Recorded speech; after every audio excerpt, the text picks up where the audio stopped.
Welcome to our continuing series, Fine Poetry, poems that touch deeper chords. Today we continue with the four quartets of T.S. Eliot. Number 2, East Coker. 1. In my beginning is my end. In succession, houses rise and fall, crumble, are extended, are removed, destroyed, restored, or in their place is an open field, or a factory, or a bypass. Old stone to new building, old timber to new fires, old fires to ashes, and ashes to the earth, which is already flesh, fur, and feces, bone of man and beast, cornstalk and leaf. Houses live and die. There is a time for building, and a time for living, and for generation, and a time for the wind to break the loosened pane, and to shake the wainscot where the field mouse trots, and to shake the tattered arras woven with the silent motto, in my beginning is my end.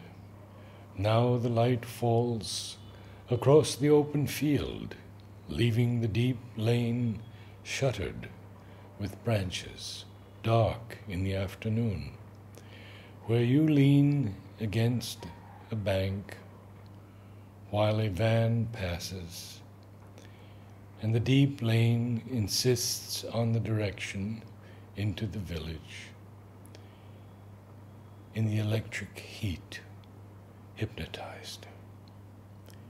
In a warm haze, the sultry light is absorbed, not refracted, by gray stone. The dahlias sleep in the empty silence. Wait for the early owl. In that open field, if you do not come too close, on a summer midnight, you can hear the music of the weak pipe and the little drum, and see them dancing around the bonfire. The association of man and woman in dancing, signifying matrimony, a dignified and commodious sacrament.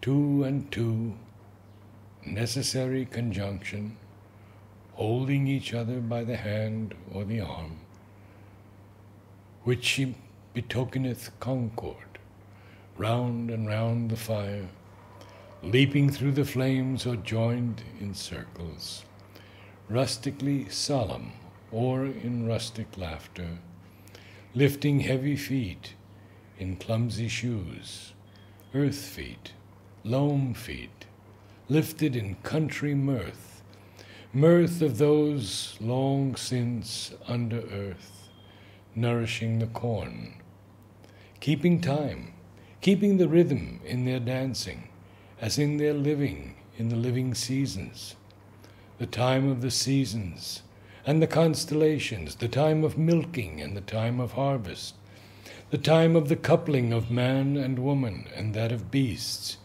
feet rising and falling, eating and drinking, dung and death. Dawn points, and another day prepares for heat and silence. Out at sea, the dawn wind wrinkles and slides. I am here or there or elsewhere in my beginning. 2. What is the late November doing with the disturbance of the spring and creatures of the summer heat and snowdrops writhing under feet, and hollyhocks that aim too high red into gray, and tumble down, late roses filled with early snow? Thunder rolled by the rolling stars simulates triumphal cars, deployed in constellated wars. Scorpion fights against the sun until the sun and moon go down. Comets weep and Leonids fly, hunt the heavens and the plains, whirled in a vortex that shall bring the world to that destructive fire which burns before the ice cap rains. That was a way of putting it, not very satisfactory. A periphrastic study in a worn-out poetical fashion, leaving one still with the intolerable wrestle with words and meanings. The poetry does not matter. It was not, to start again, what one had expected. What was to be the value of the long looked forward to, long hoped for calm, the autumnal serenity, and the wisdom of age? Had they deceived us, or deceived themselves, the quiet-voiced elders, bequeathing us merely a receipt for deceit? The serenity only a deliberate habitude, the wisdom only the knowledge of dead secrets, useless in the darkness into which they peered, or from which they turned their eyes. There is, it seems to us, at best, only a limited value in the knowledge derived from experience. The knowledge imposes a pattern and falsifies, for the pattern is new in every moment, and every moment is new, and shocking valuation of all we have been. We are only undeceived of that which, deceiving, could no longer harm.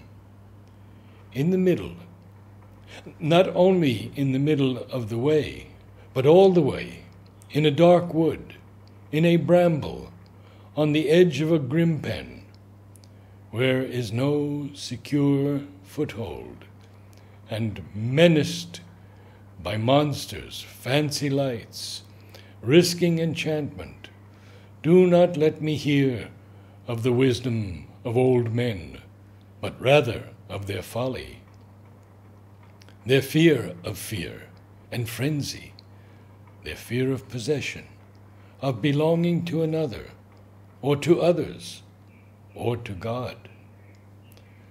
The only wisdom we can hope to acquire is the wisdom of humility. Humility is endless. The houses are all gone under the sea. The dancers are all gone under the hill. 3. Oh, dark, dark, dark. They all go into the dark.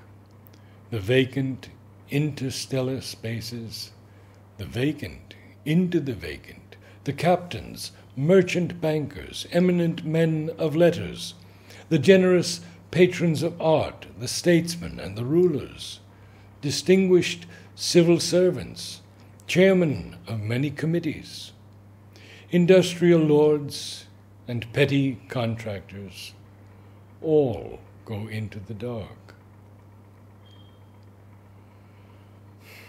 And dark the sun and moon, and the Almanach de Gotha, and the Stock Exchange Gazette, the Directory of Directors, and cold the sense, and lost the motive of action, and we all go with them into the silent funeral. Nobody's funeral, for there is no one to bury. I said to my soul, be still, and let the dark come upon you, which shall be the darkness of God. As in a theater, the lights are extinguished, for the scene to be changed, with a hollow rumble of wings, with a movement of darkness on darkness.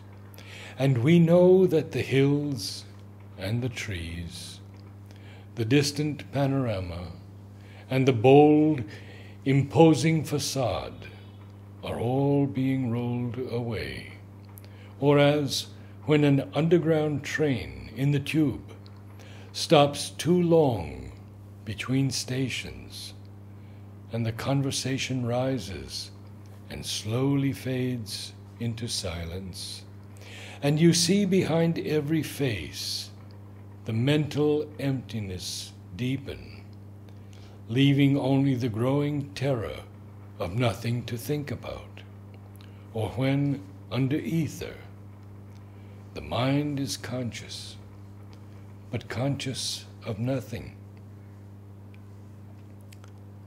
I said to my soul, be still, and wait without hope, for hope would be hope for the wrong thing. Wait without love, for love would be love of the wrong thing. There is yet faith, but the faith and the love and the hope are all in the waiting. Wait without thought, for you are not ready for thought. So the darkness shall be the light, and the stillness the dancing, whisper of running streams and winter lightning, the wild thyme unseen and the wild strawberry, the laughter in the garden, echoed ecstasy not lost, but requiring, pointing to the agony of death and birth. You say, I am repeating something I have said before. I shall say it again. Shall I say it again? In order to arrive there, to arrive where you are, to get from where you are not, you must go by a way wherein there is no ecstasy. In order to arrive at what you do not know, you must go by a way which is the way of ignorance. In order to possess what you do not possess, you must go by the way of dispossession. In order to arrive at what you are not, you must go through the way in which you are not. And what you do not know is the only thing you know. And what you own is what you do not own. And where you are is where you are not. 4. The wounded surgeon plies the steel that questions the distempered part. Beneath the bleeding hands we feel the sharp compassion of the healer's art, resolving the enigma of the fever chart. Our only health is the disease if we obey the dying nurse, whose constant care is not to please, but to remind of our and Adam's curse, and that to be restored, our sickness must grow worse. The whole earth is our hospital, endowed by the ruined millionaire, wherein, if we do well, we shall die of the absolute paternal care that will not leave us, but prevents us everywhere.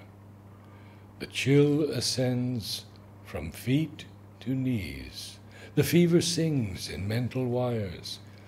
If to be warmed, then I must freeze, and quake in frigid purgatorial fires, of which the flame is roses, and the smoke is briars.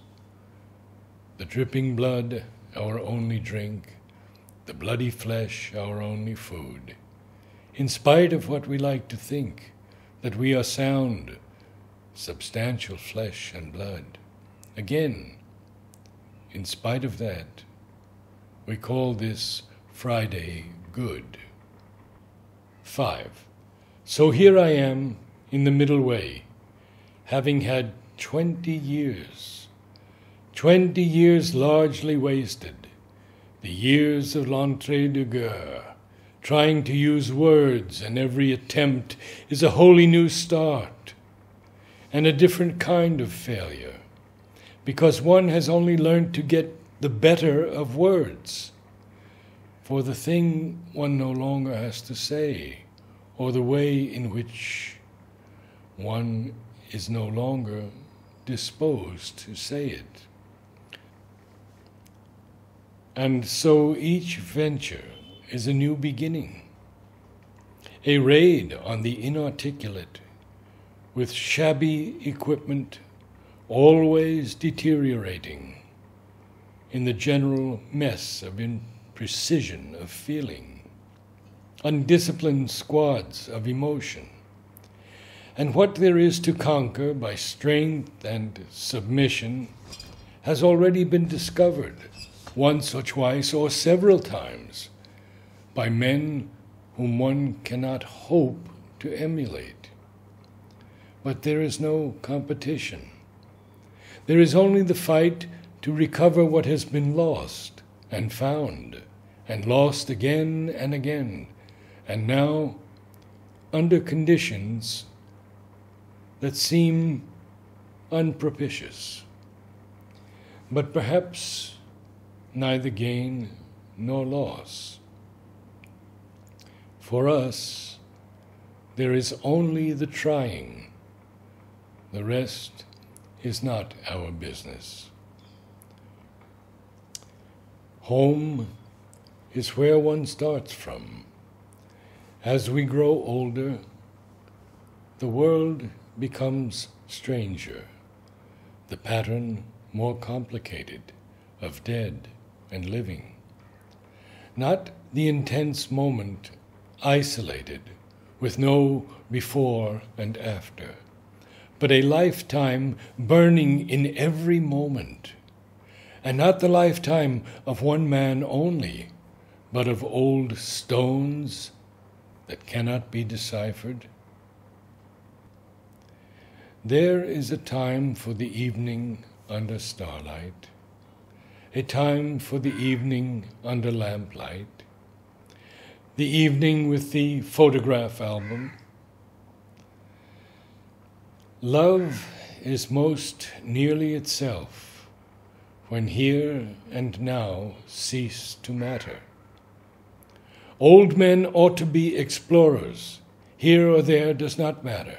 We must be still and still moving into another intensity for a further union, a deeper communion through the dark cold and the empty desolation, the wave cry, the wind cry, the vast waters of the petrel and the porpoise.